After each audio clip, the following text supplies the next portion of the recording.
राजस्थान में आज सुबह 7 बजे से मतदान लगातार जारी है और क्या कुछ अपडेट है ये जानेंगे हमारे वरिष्ठ संवाददाता आशीष तिवारी से। हमारे साथ न्यूज रूम से लाइव जुड़ रहे हैं।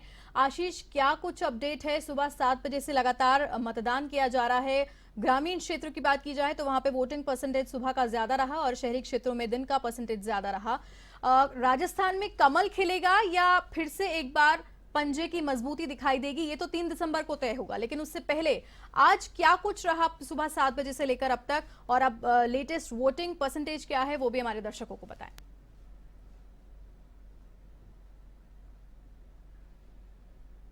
जी बिल्कुल, भारतीय 199 सीटों पर राजस्थान विधानसभा चुनाव 2023 के लिए मतदान लगातार जारी है और सुबह जी। 7 बजे से लंबी लंबी कतारें राजस्थान के विभिन्न मतदान केंद्रों के बाहर देखी जा रही है और इस बात से अंदाजा लगाया जा सकता है कि जो वोटिंग परसेंटेज है वो शायद 2018 का जो वोटिंग परसेंटेज था उसको क्रॉस कर जाए, क्योंकि सुबह 7 बजे से लेकर 9 बजे तक जो पोलिंग परसेंटेज था वो 9% से क्रॉस कर गया था और जैसे जैसे दिन चढ़ता गया 11 बजे का जो पोलिंग परसेंटेज आया, पूरे राजस्थान का औसत जो मतदान का प्रतिशत था वो 24.73% था, जो लगभग 25% ये मान सकते हैं कि 25% मतदाताओं ने अपने मताधिकार का प्रयोग सुबह 11 बजे से पहले कर लिया था। दोपहर 1 बजे की बात करें तो 40% ये मतदान पहुंच गया था और 3 बजे का डेटा निर्वाचन आयोग ने रिलीज किया है। 55.63% मतदान पूरे राजस्थान में हो चुका है। तो कुल मिलाकर के कहा जा सकता है कि इस बार लोग भी जागरूक थे और निर्वाचन विभाग ने भी जागरूक करने में कोई कोर कसर नहीं छोड़ी और जिसका परिणाम मतदान प्रतिशत में देखने को मिल रहा है। 199 सीटों पर मतदान हो रहा है। छिटपुट जो घटनाएं हैं उनको छोड़ करके पूरे प्रदेश में शांतिपूर्ण तरीके से मतदान संपन्न हो रहा है। हालांकि धौलपुर के बाड़ी में फायरिंग की खबर सामने आई है, तो वहीं सीकर के फतेहपुर इलाके में फतेहपुर सीट पर जहां चुनाव हो रहा है वहां पर 2 गुटों में पथराव हुआ है। पुलिस भी यहां पर निशाने पर रही है। 3 कांस्टेबल यहाँ पर घायल हुए, कांस्टेबल से 3 लोग कुल मिलाकर के घायल हुए हैं। तो कुल मिलाकर के अगर बात की जाए तो छिटपुट घटनाओं को अगर छोड़ दें और ये 2-3 जो घटनाएं इनको छोड़ दें तो पूरे प्रदेश में शांतिपूर्ण तरीके से मतदान लगातार संपन्न हो रहा है और 6 बजे तक इस बार मतदान होगा। सुबह 7 बजे से लेकर के 6 बजे तक वोट डाले जाएंगे। तो जो मतदान के लिए लंबी लंबी कतारें देखी गई हैं और आज अगर बाहरी तौर पे माहौल देखा जाए तो कहने की जरूरत नहीं है। निजी क्षेत्र के व्यापारी हो या फिर व्यापारिक प्रतिष्ठान हो, वो सब जो प्रतिष्ठान हैं उन्होंने वोटिंग को मद्देनजर रखते हुए लोगों को पूरी सहूलियत दी है, छूट दी है कि वो लोग अपना मताधिकार का प्रयोग कर सके। इस बार जो नया अनूठा प्रयोग किया गया है वो कई सारी चीजें देखने को मिली है। जो मतदान केंद्र है वहां पर सेल्फी पॉइंट बनाया गया है ताकि लोगों को जागरूक किया जा सके। जो भी वोट कास्ट करे, युवा में जो क्रेज होता है अपनी सेल्फी को लेकर के, मतदान करने के बाद में अपनी सेल्फी वहां पर शूट करे और उसके बाद में सोशल मीडिया प्लेटफॉर्म पर वो शेयर करे, मैंने वोट डाला, आपने भी वोट डाला क्या।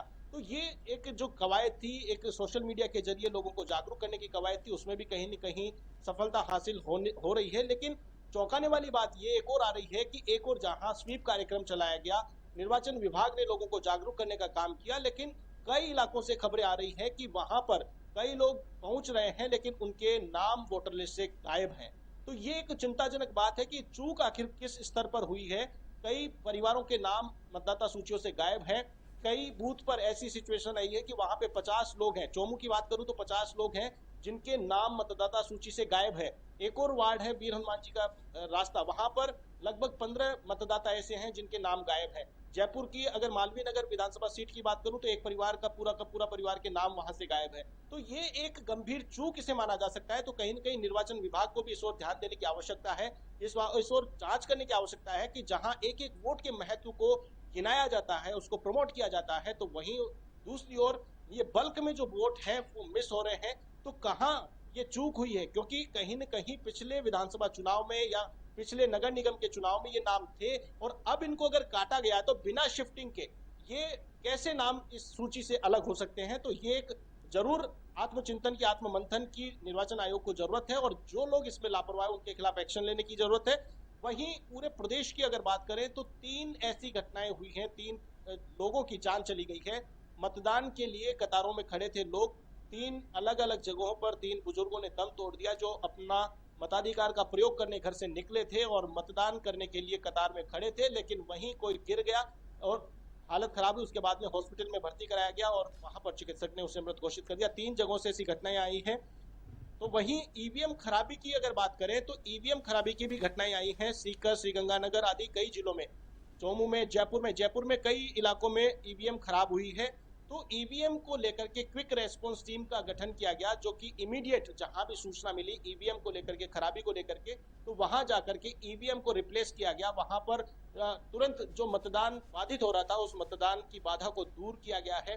कई जगहों पर शुरुआती दौर पे ईवीएम में खराबी आई, जब मतदान शुरू हो रहा था उस समय मशीनें काम नहीं कर रही थी, तो वहां पर देरी से मतदान शुरू हुआ। तो कुछ जगहों पर मशीन में बीच में रुकावट आई, कहीं पर 50 वोट डलने के बाद में प्रॉब्लम आई, कहीं पे 100 वोट डलने के बाद में प्रॉब्लम आई। तो फिर वहां पर ईवीएम बदली गई है। जब काउंटिंग होगी तो दोनों मशीनों से वहां काउंट किया जाएगा। दोपहर 3 बजे तक की बात करें पोलिंग परसेंटेज की, तो जिलावार अगर बात करें तो सबसे ज्यादा जो पोलिंग हुई है वो हुई है जैसलमेर जिले में।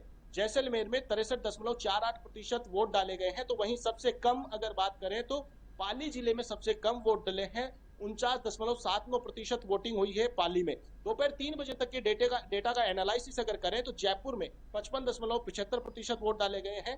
जोधपुर की बात करें तो 52.48% वोट डाले गए हैं। अलवर में 58.13, सीकर में 55.98, उदयपुर में 53.28, कोटा में 56.35, बीकानेर में 54.26, अजमेर में 52.62% मतदान हुआ है। तो वहीं जितने भी जो दिग्गज नेता थे प्रदेश के, उन्होंने भी पोलिंग की है। सुबह सुबह मोस्टली देखा गया है कि अमूमन जितने भी जो दिग्गज नेता थे उन्होंने पोलिंग की है, सबसे पहले वोट डाला है और फिर बाद में फील्ड में निकले हैं। उसके अलावा फर्जी वोटिंग को लेकर के भी कई जगह से शिकायतें आई हैं। जयपुर के आदर्श नगर की बात करें तो वहां पर जब मतदाता वोट डालने पहुंचा तो वहां पर बूथ पर पता पड़ा कि उसके नाम पे तो टिक लग रहा है, वहां पे तो वोट कोई और दे गया, उसने वोट दिया नहीं, तो वहां पे हंगामा खड़ा हो गया। ऐसा ही मामला झोटवाड़ा सीट पे देखने को मिला है। कर्नल राज्यवर्धन सिंह राठौड़ काफी नाराजगी उन्होंने दिखाई है, निर्वाचन आयोग से शिकायत उन्होंने की है। सिमार के मतदान केंद्र पे राज्यवर्धन सिंह राठौड़ खुद पहुंचे हैं, वहां पर उन्होंने इसको प्रमुखता से उठाया है कि इस प्रकार का फर्जीवाड़ा कैसे किया जा सकता है। जब मतदाता खुद का अपना आइडेंटिटी कार्ड लेकर के वहां पहुंच रहा है, खुद वहां पे पहुंच रहा है, जो वास्तविक मतदाता है उसको वहां पे वोट देने से वंचित रखा जा रहा है और जो उसके नाम पे फर्जी आदमी था वो वहां पर वोट कास्ट करके चला जाता है। तो ये एक कई जगह पर जो खबरें आई हैं फर्जी वोटिंग की वो भी आई है। कुछ एक जगहों पर बूथ कैप्चरिंग का प्रयास करने की भी खबरें आई हैं। झालावाड़ उदयपुर में 2 बुजुर्गों की मौत हुई है, झालावाड़ में और उदयपुर में 2 बुजुर्गों की मौत हुई है। तो वहीं अजमेर के पुष्कर में भी एक 81 साल के व्यक्ति ने दम तोड़ा है। तो ये कुल मिलाकर के अभी 3 बजे तक का अपडेट जो पोलिंग परसेंटेज का आया है, तो अब इस सब बात से अंदाजा लगाया जा सकता है कि शाम को 6 बजे जब मतदान संपन्न होगा तब तक ये डेटा पिछले साल का जो मतदान प्रतिशत था 74%, उसको क्रॉस करके और एक संभावना जताई जा रही है कि 80% भी ये जा सकता है। जी भारती। जी आशीष, ये तो आपने घटनाएं बताई जो सभी जगह से आपके पास पहुंची हैं, लेकिन ये बताएं कि जैसे जिस कंडीशन में ईवीएम खराब हो जाती है तो उसके बाद में क्या ऑप्शन रहता है? क्या उसे रिप्लेस किया जाता है या इसके अलावा क्या कुछ फॉलो वहां पर किया जाता है, ये भी बताएं।